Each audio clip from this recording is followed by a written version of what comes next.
Friends, my self Azam Khan और मैं आपको फिज़िक्स पढ़ाऊंगा। इससे पहले वाले लेक्चर के अंदर अपन ने कूलॉम के बल के बारे में पढ़ा था। कूलॉम ने दो आवेशों के मध्य लगने वाले आकर्षण और प्रतिकर्षण बल के लिए एक नियम दिया था जिसे कूलॉम का बल बोलते हैं। कूलॉम का बल दो कंडीशनों के अंदर निकलता है, जब दो आवेशों के मध्य वायु या निर्वात हो।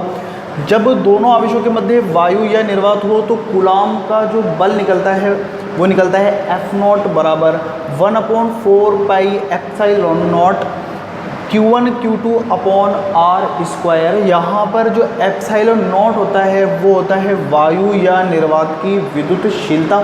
इसी तरीके से यदि आवेशों के मध्य कोई माध्यम भर दें, यदि आवेशों के मध्य कोई माध्यम भर दें तो लगने वाला जो आकर्षण या प्रतिकर्षण बल का मान होता है उसका मान हो जाता है 1/4 pi epsilon Q1 Q2 upon R square, जहाँ पर एप्सिलॉन जो है वो माध्यम की निरपेक्ष विद्युतशीलता कहलाती है। ठीक है, इसके बाद जो अगला टॉपिक आता है वो आता है परावैद्युतांक। परावैद्युतांक को अपन दर्शाते हैं एप्सिलॉन R से। ठीक है, परावैद्युतांक एप्सिलॉन R बराबर होता है दो आवेशों के मध्य निर्वात या वायु में लगने वाला बल, यानी कि दोनों आवेश कहाँ पर रखे हों, निर्वात या वायु में, तो उनके मध्य कितना बल लग रहा है। और यदि उन्हीं आवेशों को जिनके मध्य की दूरी को भी अपन ने परिवर्तित नहीं करा, उन्हीं आवेशों को यदि अपन किसी माध्यम में रख दें तो कितना बल लगने लग जाएगा, उनके मध्य कितना डिफरेंस आएगा, वायु में कितना डिफरेंस आता है और कोई माध्यम भरने पर कितना डिफरेंस आता है, उसको बताने के लिए परावैद्युतांक को दर्शाते हैं। परावैद्युतांक एप्सिलॉन R बराबर होता है निर्वात या वायु में आवेशों के मध्य बल अपॉन अभिष्ट माध्यम में आवेशों के मध्य बल, यानी कि दोनों आवेशों के मध्य अगर अपन माध्यम भर दें तब कितना बल लगेगा। ऊपर वाले इसको तो अपन को पता ही कितना होता है F0, निर्वात या वायु में आवेशों के मध्य बल कितना माना है अपन ने यहाँ पर F0, तो इसको ऐसे लिख सकते हैं अपन F0 अपॉन माध्यम में आवेशों के मध्य बल ये कितना है Fm, तो यहाँ पर लिखेंगे अपन Fm। ठीक है, इनकी वैल्यू अपन को पता है। अपन को आवेशों का परिमाण नहीं बदलना है, यानी इसका आवेश का परिमाण कितना था Q1 Q2, और सेकंड कंडीशन के अंदर भी आवेशों का परिमाण कितना है Q1 Q2 है। इनकी मध्य की दूरी को भी नहीं बदलना है, यहाँ पर मध्य की दूरी कितनी है R और यहाँ पर भी मध्य की दूरी कितनी है R। ठीक है, तो इन दोनों फॉर्मूले को इसके अंदर पुट करेंगे अपन, तो एप्सिलॉन R बराबर कितना हो जाएगा, एप्सिलॉन R बराबर F0 बराबर कितना है 1/4 pi epsilon not Q1 Q2 upon small r square upon, ये तो अपन ने किसका मान रख दिया F0 का, अपॉन Fm की वैल्यू कितनी है 1/4 पाई एप्सिलॉन 1/4 पाई एप्सिलॉन, और Q1 Q2 upon Q1 Q2 upon small r square. ठीक है, इसके अंदर 1/4 पाई से 1/4 पाई कैंसिल हो गया, Q1 Q2 upon R square से Q1 Q2 upon R square cancel हो गया। यहाँ पर कितना बच गया 1/एप्सिलॉन नॉट बटा 1/एप्सिलॉन, ये बच गया। तो यहाँ कितना बच गया 1/एप्सिलॉन नॉट अपॉन 1/एप्सिलॉन।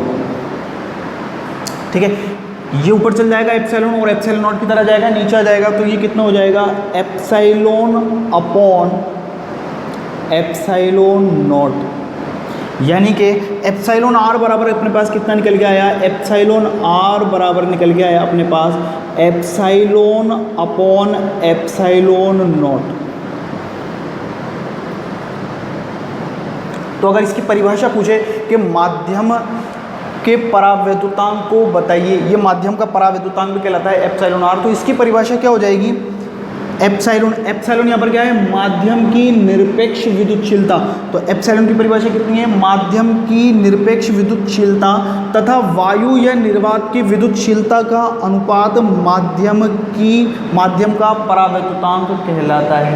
ठीक है, इसे आपेक्षिक विद्युतशीलता भी बोलते हैं। ठीक है, आपेक्षिक विद्युतशीलता। ठीक है, एप्सिलॉन R को, ये इसका दूसरा नाम है। माध्यम का परावैद्युतांक भी बोलते हैं इसे, माध्यम की आपेक्षिक विद्युतशीलता भी बोलते हैं। और ये 2020 के अंदर सवाल आया है कि माध्यम की विद्युतशीलता को परिभाषित कीजिए।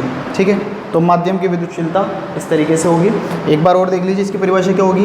एप्सिलॉन, एप्सिलॉन क्या है, माध्यम की निरपेक्ष विद्युतशीलता, निरपेक्ष विद्युतशीलता बटे यहाँ पर क्या है, वायु या निर्वात की विद्युतशीलता, वायु या निर्वात की विद्युतशीलता का जो अनुपात है वो क्या कहलाता है, आपेक्षिक विद्युतशीलता कहलाती है या माध्यम का परावैद्युतांक कहलाता है। इसको इस परिभाषा से भी कौन बता सकते हैं कि एप्सिलॉन आर बराबर क्या होता है, निर्वात या वायु में आवेशों के मध्य बल तथा अभिष्ट माध्यम में आवेशों के मध्य बल का अनुपात माध्यम का परावैद्युतांक कहलाता है।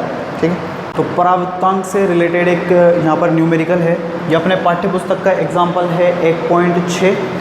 इसके अंदर है कि निर्वात में दो बिंदु आवेशों के मध्य लगने वाला बल कितना है, 18 न्यूटन निर्वात में।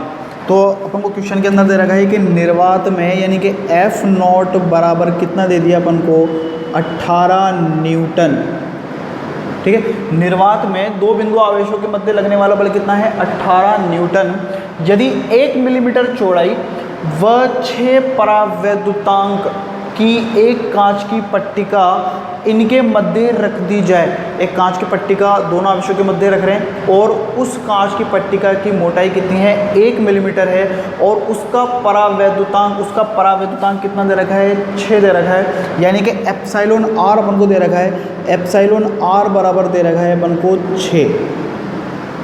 ठीक है, परावैद्युतांक की एक कांच की पट्टिका इनके मध्य रख दी जाती है, इनके मध्य रख दी जाती है, तो इनके मध्य लगने वाले बल का मान ज्ञात करिए। यानी कि माध्यम में लगने वाला बल का मान ज्ञात करना है अपन को, एफ एम ज्ञात करना है।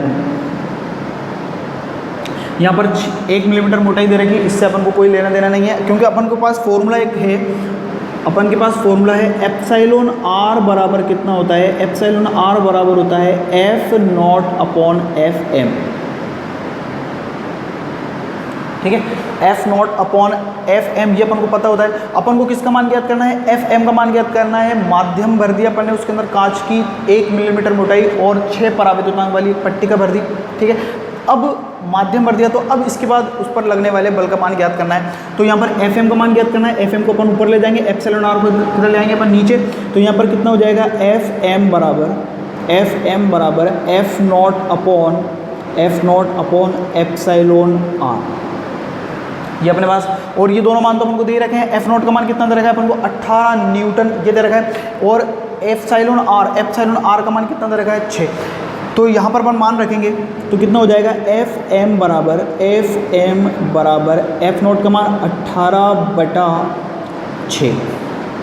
इसको इससे भाग लगाया तो कितना हो जाएगा, 3 बार जाएगा, तो यहाँ पर कितना आ गया 3, और बल का मात्रा कितना होता है, न्यूटन, तो 3 न्यूटन इसका आंसर है। ठीक है, यहाँ पर एक चीज़ और ध्यान रखना है कि जो एप्सिलॉन आर है इसका कोई भी मात्रक नहीं होता, ऊपर भी न्यूटन है नीचे भी न्यूटन है, यहाँ पर मात्रक कट गए। एप्सिलॉन आर एक विमाहीन राशि होती है और इसका ये जो न्यूमेरिकल है इसका आंसर अपने पास कितना निकल के आया, 3 न्यूटन। यहाँ पर परावैद्युतांक की एक टेबल बना रखी है मैंने, यहाँ पर कुछ पदार्थ दे रखे हैं, जैसे पदार्थ है वायु या निर्वात, इसके लिए जो परावैद्युतांक होता है उसका मान होता है 1। इसी तरीके से कांच के लिए 5 से 10। ठीक है, शुद्ध जल या अशुद्ध जल इसके लिए परावैद्युतांक होता है 80, और जो सुचालक पदार्थ होते हैं उनके लिए परावैद्युतांक होता है अनंत। ठीक है, ये याद रखना है, ये भी एग्जाम में आ जाते हैं।